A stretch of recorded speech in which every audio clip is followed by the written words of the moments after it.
Sheila Carter's unexpected knock on the door of the guest house came like a tremor through Liam's consciousness, a ghost from the past whose arrival threatened to unmoor the precarious balance he'd worked so hard to rebuild. He had awakened that morning to the sunlight filtering softly through gauzy curtains, the weight of machines and pain slowly lifting from his limbs as Steffi hovered beside him, her hand comforting on his shoulder. His recovery had been miraculous by any measure, given the brutality of the attack that had nearly killed him, and every day since he'd emerged from the hospital had been a struggle toward wholeness, physical therapy sessions that left his muscles screaming. Moments of soul-deep despair as memories of the betrayal and the shooting flooded back, and the tiny triumphs of moving unaided, of lifting a glass to his lips, of finding joy in Steffi's gentle laughter. He had believed then that his past, his mother's fraud, the global scandal, the FBI hunt, the whirlwind of lies and witnesses hidden in the darkness, was behind him now, a chapter closed. But when Steffi, her brows drawn in uncertainty, whispered, "Sheila's here," Liam felt a cold knot tighten in his stomach, as if the very air of Malibu had shifted to treacherous terrain. Steffi's grip on the door handle trembled, but she opened it anyway, and there on the threshold stood Sheila Carter, her hair styled sleekly, her eyes, those piercing green eyes alight with a mixture of remorse and determination. She wore no disguise, no mask of villainy. Instead, she looked small and vulnerable, as though she carried all her past sins and every moment of violence and terror she had inflicted like a physical burden on her shoulders. Liam's breath caught in his throat at the sight, memories flickering of the countless times Sheila had tangled with the Forresters and the Spencers, the kidnappings, the shootings, the betrayals that had scarred generations. He swallowed hard, unsure whether he could summon the words to welcome her or the strength to send her away. Steffi, standing firm by his side, offered him a nod, gentle encouragement to face whatever lay beyond that door. With a trembling hand, Liam rose from the bed, every step weighted by the history between them, and faced the woman who had once torn his life apart. Sheila's voice was low when she spoke, tremulous with emotion. "Liam, Steffi, thank you for seeing me," she said, her gaze flicking to Liam's scarred arm and the monitors beside his bed. "I know I have no right, but I couldn't leave without trying to explain, without trying to make amends." She stepped forward, and Liam braced himself, every instinct screaming to protect himself and Steffi from the chaos she represented. But the vulnerability in Sheila's posture, the way her shoulders slumped as though weighted by regret, gave him pause. This was not the unstoppable force of nature he remembered. This was a woman broken by her own crimes, by the trail of destruction she had wrought in the name of obsession and power. "I've come a long way, paid a high price," Sheila continued, her voice cracking with sincerity. "I've been in prison, lost everything, my freedom, my child, my reputation. I've had a lot of time to think. I'm not the same person who terrorized your family. I'm trying to right my wrongs." Steffi watched her warily, arms crossed, her fierce protectiveness of Liam evident in every line of her body. But beneath that wariness was curiosity. Could this truly be the turning point in Sheila's long, dark journey, the moment she stepped off the path of revenge and into something resembling redemption? Liam's voice emerged hoarse. "Redemption? After all you've done." He gestured to the tubes and braces, to the rawness in his leg where a bullet had torn through muscle and bone.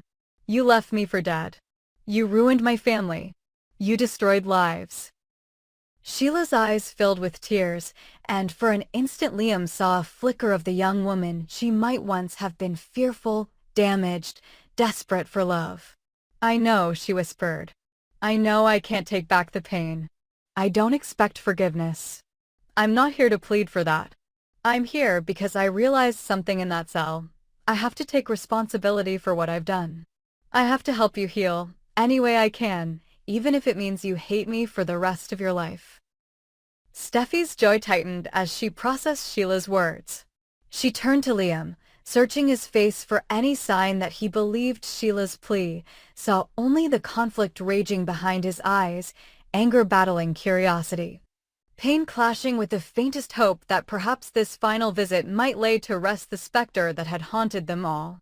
She laid her hand on Liam's shoulder, grounding him, and he nodded slowly, as though granting himself permission to see what Sheila had to offer. The next hours were tense and surreal, as Sheila, under Steffi's cautious supervision, began to speak not as a schemer or aggressor, but as someone trying to contribute to Liam's recovery. She had spent the past months studying the latest physiotherapy techniques, attending workshops in women's prison on trauma recovery, and had even reached out secretly to some of the experts who had treated Liam after the shooting, hoping to glean insights she could pass on. With trembling hands, she guided Liam through a set of gentle exercises she'd learned, watching his grimaces of pain with genuine concern, adjusting his posture as she demonstrated proper form. Liam felt a strange mixture of gratitude and revulsion. Here was the woman who had once drawn a gun on him, now instructing him on how to flex his quadriceps without jeopardizing his stitches.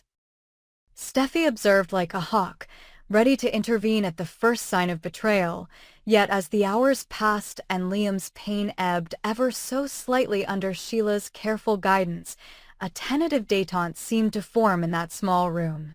When they paused, Sheila produced from her bag a folder, detailed notes, exercise plans, nutritional guidelines she'd compiled from her research.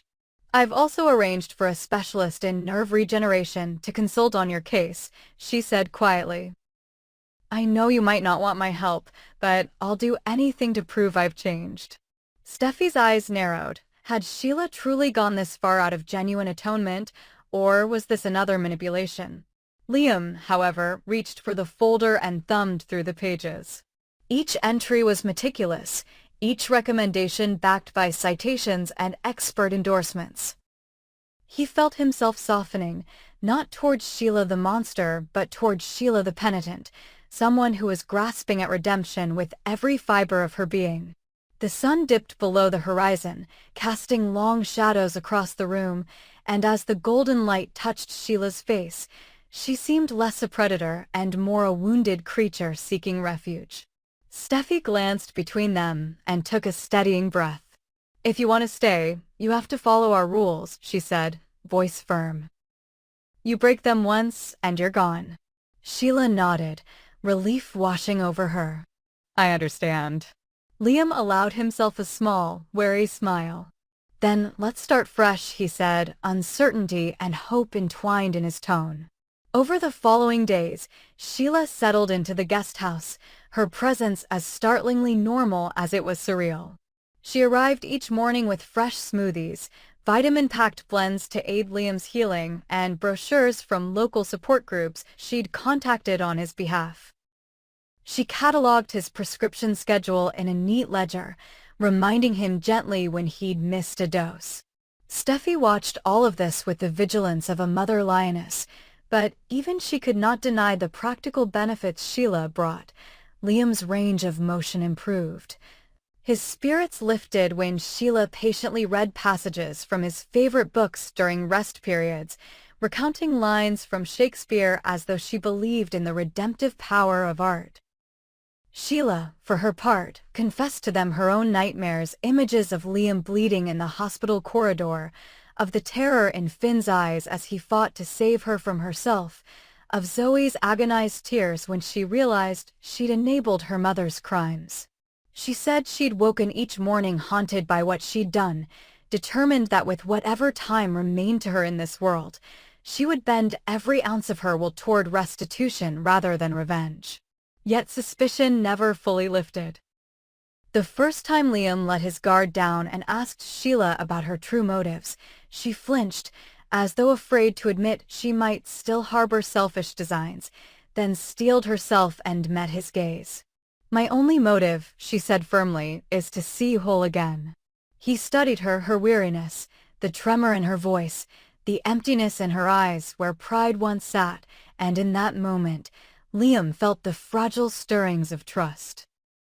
He realized that forgiveness would not come easily, nor quickly, but perhaps this was the turning point, the moment when Sheila's arc of destruction bent toward redemption, when her sins could be repurposed into acts of healing.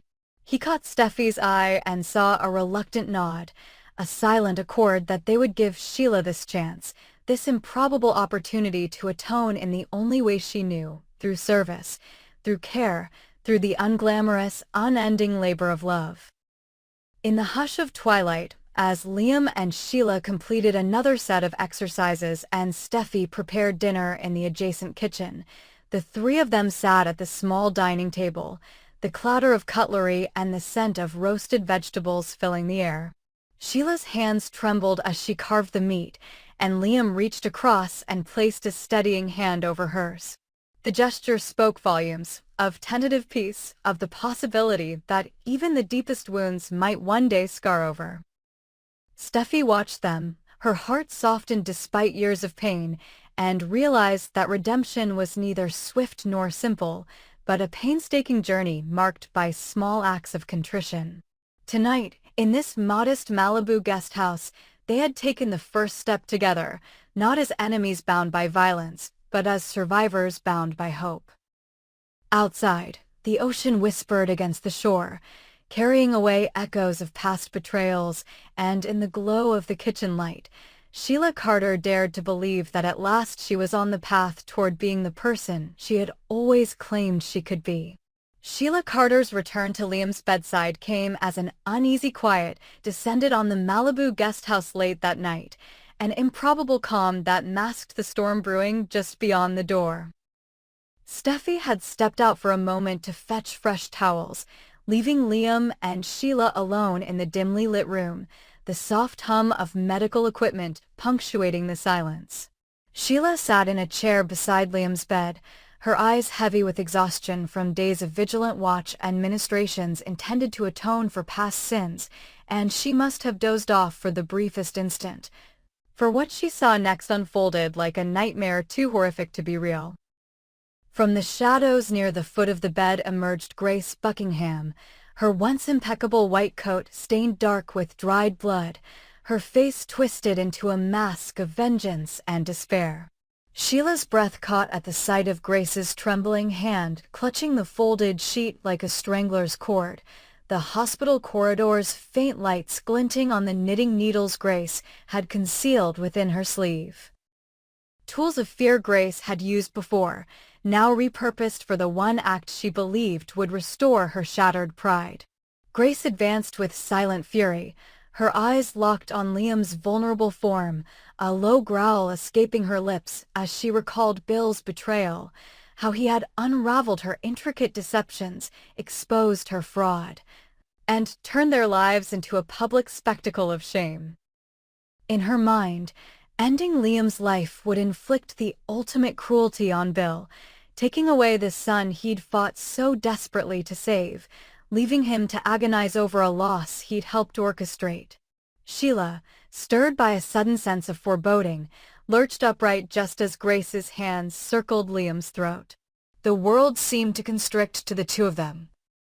Liam's panicked eyes flickering open, Grace's grip tightening as life ebbed from Liam's pale face, and Sheila's instincts, honed over years navigating the razor's edge of fear and survival, kicking in with brutal precision. She sprang forward, knocking Grace's arm aside and ripping the suffocating coils from Liam's neck, her fingers clawing at the knot of Grace's malicious intent. Liam's lungs spasmed as air rushed back in, and he coughed violently, clawing at the bed rails. Grace staggered back, eyes blazing, and let out a shriek of fury that echoed through the hall. Sheila planted herself between Grace and Liam, arms outstretched in a desperate blockade. "Stay away from him," she hissed, voice low and sharp. Grace's gaze flicked from Sheila's defiant stance to Liam's frail, trembling form, and for a fleeting moment the ghost of her former self, the respected pathologist she had once pretended to be, glimmered in her eyes. But that fragile spark was snuffed by the darker impulse that had driven Grace to betray every principle she had once claimed to hold dear. With a swift motion born of panic and rage, Grace drew a scalpel she'd smuggled from the ore and lunged at Sheila's side. The blade caught Sheila just below her ribcage, slicing through flesh and muscle in a gush of violent red. Sheila gasped, a single, ragged sound torn from her lungs, and stumbled back, blood blossoming across her blouse like a grotesque flower. Grace recoiled, eyes wild with shock at her own savagery, and in the confusion that followed she slipped from the room, vanishing into the silent corridors as though she had never been there. By the time Finn Forrester burst through the door, summoned by an alarmed Steffi's frantic call, it was far too late. Sheila lay on the floor beside Liam's bed, her face pale, her breath shallow and rasping, each one a battle in itself. Liam, still clutching the rail, had managed to shift himself upright enough to reach for Sheila's hand. Their fingers met in a grip as desperate as it was tender, a silent plea from Liam that Sheila hold on, that she not slip away now, after all she'd done to save him. Finn fell to his knees, pressing his fingers against the wound in a vain attempt to staunch the bleeding. "Sheila, hang on," he murmured, tears streaming down his cheeks. "Don't you dare leave me. Please." Sheila's eyes fluttered open, a weary tear escaping even as her strength failed. She managed a faint, crooked smile, the edges of her lips stained with blood. I did what I had to do," she whispered, her voice barely audible over the beeping monitors and Finn's sobs. "I saved him." She exhaled a final, shuddering breath, her hand going limp in Liam's grasp. Finn's sobs turned to howls of grief as he pressed his forehead against Sheila's, unwilling to let her go even as her life faded away. Outside, Steffi collapsed against the wall, her body shaking as she stared at the closed door, every nightmare she'd ever imagined now realized. It was only when the paramedics arrived, hurried footsteps echoing down the hall, the crackle of radios, that Finn finally relinquished Sheila's cold hand and rose, wiping tears from his face with the back of his sleeve. He turned, eyes red-rimmed, to Liam, who sat crumpled on the bed, his body still trembling from the near strangulation and the shock of witnessing Sheila's final sacrifice. Finn placed a trembling hand on Liam's shoulder. "Sheila saved your life," he said, voice breaking. "She gave everything to keep you alive." Liam could only nod, tears running freely as grief and gratitude warred within him. As the doctors and detectives flooded the room, checking Liam's vitals, sealing the scene for investigation, Finn stood in the doorway, staring at the sheets where Sheila had lain.